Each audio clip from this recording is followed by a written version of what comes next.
all you've seen it, right? Yes. It's really crazy because it's Hillary Clinton. He's an illegitimate president. I'm sure you've seen this, but there's a video that shows like 20 minutes of the Democrats denying the results of the elections. Yes. And he lost the election. The Russians hacked the election. All this crazy stuff. But when Trump says it, then it becomes a serious threat to our democracy. Well, and as we're seeing now, a prosecutable offense. Yes.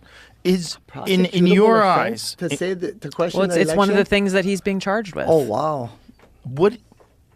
how much veracity is there to these claims? It seems like, at least on some local levels, there's a constant theme of catching something. There's people that are concerned about the voting machines. There's people concerned about ballot dumping. There's people concerned about mail-in ballots. What is your thoughts on that? There is no doubt there are improvements that need to be made to ensure the integrity of our elections. Period. Full stop.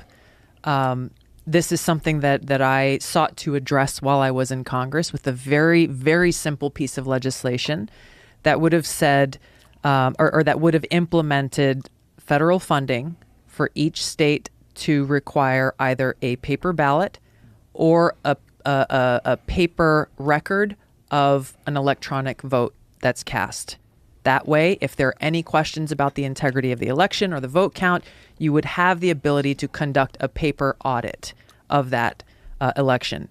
We've seen time and again through these DEF CON hacking conferences they have in Vegas almost every year how, children, 12, 13, 14-year-old kids go in and they do these demonstrations. Hey, we're going to time you. Can you hack into this electronic voting system from whatever state?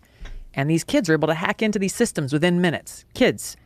What to speak of somebody who may try to do a concerted attack and manipulate the outcome of an election. So my bill is very simple. We know these vulnerabilities. States and counties have the federal government does not have the authority to administer elections, period.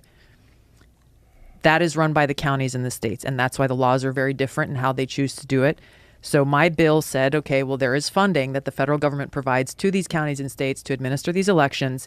This federal funding should come with a baseline requirement that these elections are auditable by having some form of a paper record. Nobody in Congress was interested in passing that legislation. Of course not. Even though we had statistics, and I believe this was in 2017, where the state of Virginia has, or the Commonwealth of Virginia, as they say, has off-year elections. So they don't hold their statewide elections on the same year, even numbered years. And that year they had was the first year that they had implemented, 17 or 19, but they had first implemented having some form of a paper record. And it was the year that they did not get a single question. The State Office of Elections did not get a single question or complaint about the integrity of their elections. And they did it because they saw, oh gosh, these electronic voting systems are really vulnerable. We need to do something about it. And they took action. The fact that this is not the case across the country is very concerning.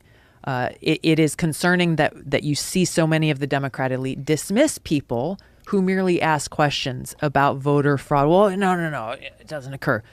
When I was in Congress, I shared a house with my sister and her husband there in D.C. When election time came around, they got a few ballots from the previous owners of the home who had since been deceased. I don't know how many people in the country are getting ballots mailed to them to be filled out at home and returned. Wow. With the names of people who died, and there's no verification of that. So there are very clear steps that can and should be taken to increase and improve the integrity of our elections. The whole the ballot stuffing, where they pay people to go out and get ballots filled up, in like older care homes and these other places.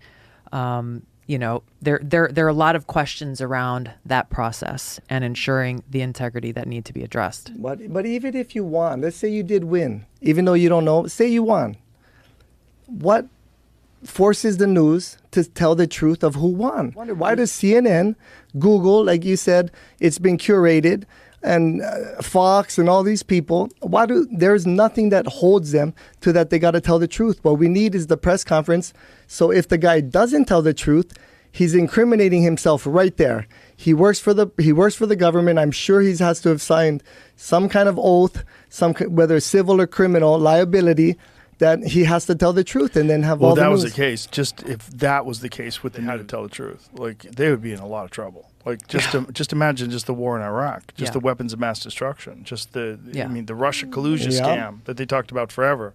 Yeah. That the people responsible for that are totally being taken seriously in other manners. Yeah. Yeah. Yeah. And that is, I mean, that it is not when people in the mainstream media talk about the elections and election fraud and, outside forces coming in and trying to undermine and usurp our elections.